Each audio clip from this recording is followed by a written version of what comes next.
I am thrilled to be here, and I'm especially thrilled to be here at the Women of Influence Forum, because there's no better group to empathize that after 3 days of 85% humidity, I'm in a ponytail on stage. It's not a surprise as leaders that our workload has multiplied, and not just in the tasks we have, but also in the decisions we have to make. What to prioritize, what to ignore, how we focus on what matters most. We're asked to move faster without getting it wrong. There's a real shift in how we think. In fact, researchers say that the average adult makes 35,000 discrete decisions a day. I would venture to say that's even higher for the folks in this room. In an industry where we have variable data, unpredictable markets, and much more related to putting people into home ownership. At Optimal Blue, we spend a lot of time thinking about tools that help leaders and lenders make decisions and be able to focus on what matters most. AI helps unlock amazing capacity. It reveals patterns, shows insights, and helps people make stronger decisions. Earlier this year at our summit, we launched a Virtual Economist, which is a comprehensive tool that allows leaders to look ahead in the market and help make better decisions. My responsibility in that development was to draft the descriptions for the avatars that personalize the experience for the user. As my written descriptions morphed into faces, which morphed into voices speaking at the launch, I was reminded of the art of the possible. More importantly, it shows that decision complexity is real, especially for our industry. Now, as part of OB in the last 2 years, as I watched tools being developed, as I watched and realized that the purpose we're all in this room is to increase availability of homeownership for many, I started to wonder about myself. How could I be leveraging AI better? But first, let me take you back to a time in my career when I had a similar innovation pivot.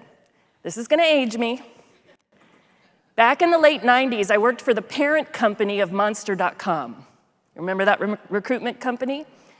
At the time, websites were just starting to take off. And job hunting happened in a traditional way. You mailed paper resumes to companies in the address you found in the yellow pages. That's how I got this job. In fact, Monster Worldwide had a yellow pages division, an advertising division. That's the division I worked in. And at the time, there was a lot of question around what websites were going to do to this industry. At first, I was worried about my job as well. But being young and being hungry, I said, wait a second.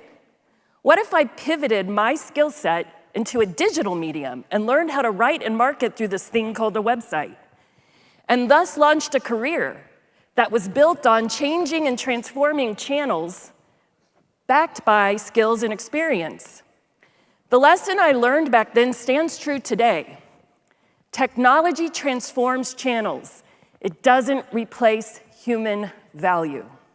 So back to today, I start thinking, all right, I'm not going to worry about my job as AI is starting to take a hold. I'm going to ask a different question.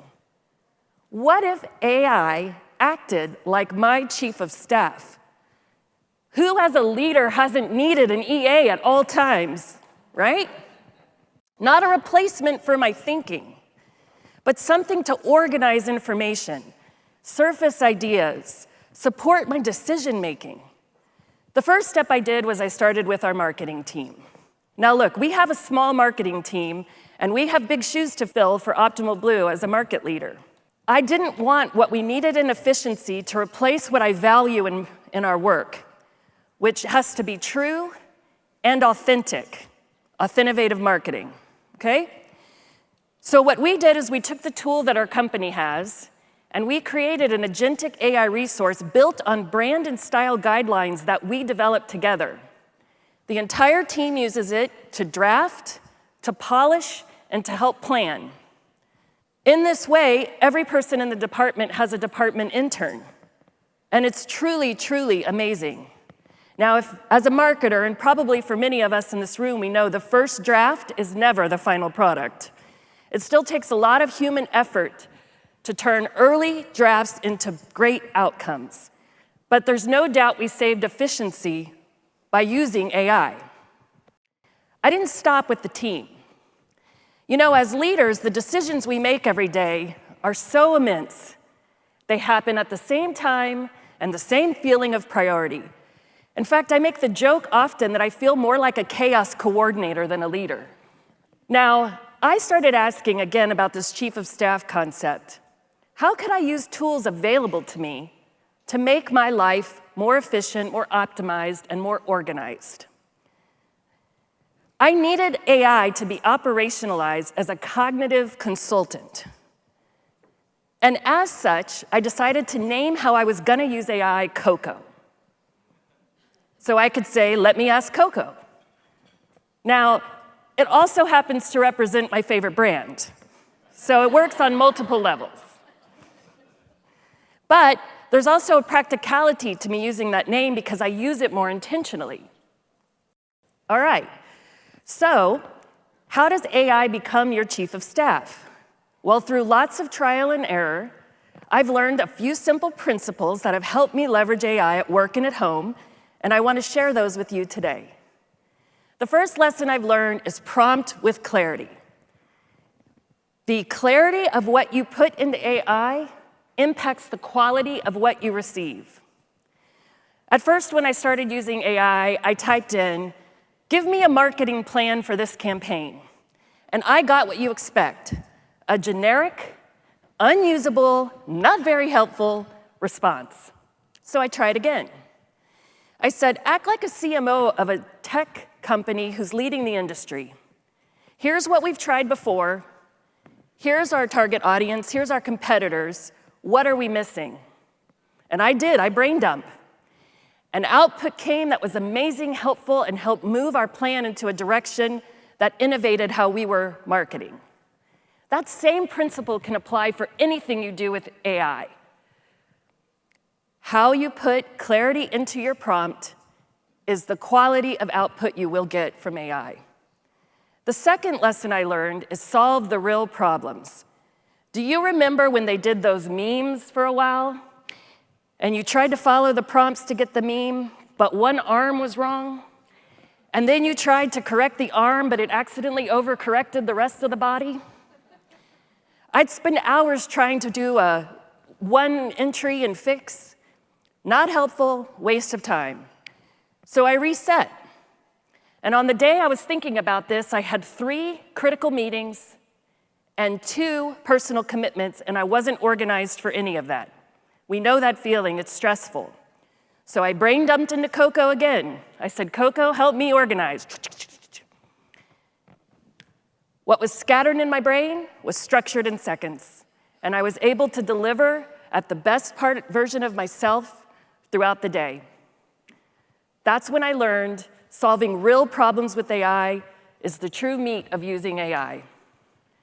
The third lesson I've learned is target small and repeatable wins. You know that time at 5:30 when you're exhausted from making so many decisions? And some child who lives with you walks in and says, hey, Mom, what's for dinner? It suddenly becomes the hardest and most annoying question of the day. So I turned to Coco. I said, Coco, here's what we have in our pantry. Here's a typical grocery list.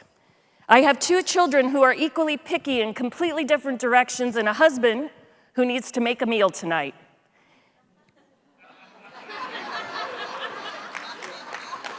And Coco output a matrix of meal options structured for how my husband makes decisions. It was unbelievable. I was clapping while it was happening. That's when I learned small, repeatable wins actually do create capacity for you. The fourth lesson I learned is to supplement your relationships. I'm going to tell you a tale of 2 Joes. Joe Holtz, my husband, and Joe Tyrell, my boss. And I can tell you this because neither of them are in the room. My husband is amazing. He's dedicated to our family. He's a loving, loving man, and we operate very differently. Where I'm focused on strategy and planning, he wants to execute. And our honey-do list gets lost in translation. So I turned to Coco and I said, Coco, here's my list I need Joe to execute this week. Can you turn it into a list he can manage? And it did. And I gave it to him. Wow, you finally understand how I need this list. So I tried again with my boss. Now, for those of you who know, Joe Tyrell and I have worked together for a really long time at different companies. Well, he knew me back then in a different role. And as you rise to your executive roles, what gets you there is not the same thing you leverage when you're in the role. And I wanted to show up different to him. Now, being Lebanese, half Lebanese, I'm very passionate, and I talk with my hands. So I went to Coco and said, here's what I want to talk to Joe about, but I want to show up this way when I talk to him. And Coco populated a couple of bullets for me that I used to talk to him, and it was amazing. And I felt really good about the conversation. So AI helps you show up better in relationships. It really can. And don't be afraid to brain dump in it. The fifth thing I've learned is to cultivate decision confidence. As a leader, there are often multiple paths forward.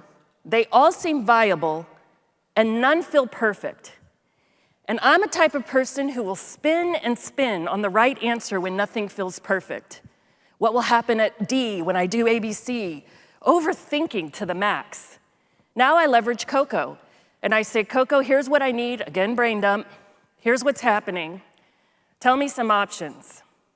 Well, Coco has started to learn how I work, and I get replies like this. Here's my Coco recommendation based on how you operate. This is a real response from Coco, with AI, on a flight I'm taking to New York next month. By leveraging how AI reviews insights, data, and how it learns your patterns, it's all pattern-based, you really can help cultivate decision confidence in moments when there are different options for you to decide from. How relevant is that for our industry with the challenge of the decisions we're trying to make every day for not only people getting into home ownership, but also for our business? It's incredible. Look, as leaders, we manage a lot of decisions. We burn a lot of capacity. We have a lot of priorities that we're managing. And there is no better way for us all to use AI than by these 5 simple things. Prompt with clarity, solve the real problems, target small and repeatable wins, supplement relationships, cultivate decision confidence. If you think about it, those 5 things are not just about AI. They're about also how you show up as a leader. I've seen the power of AI at Optimal Blue. I'm going to continue using Coco to show up as a better leader at work and home. And in both cases, AI is fundamentally changing how we make decisions and show up. The future of leadership is not about staying ahead of AI. It's about thinking better alongside it. Thank you. I'm thrilled to be here today.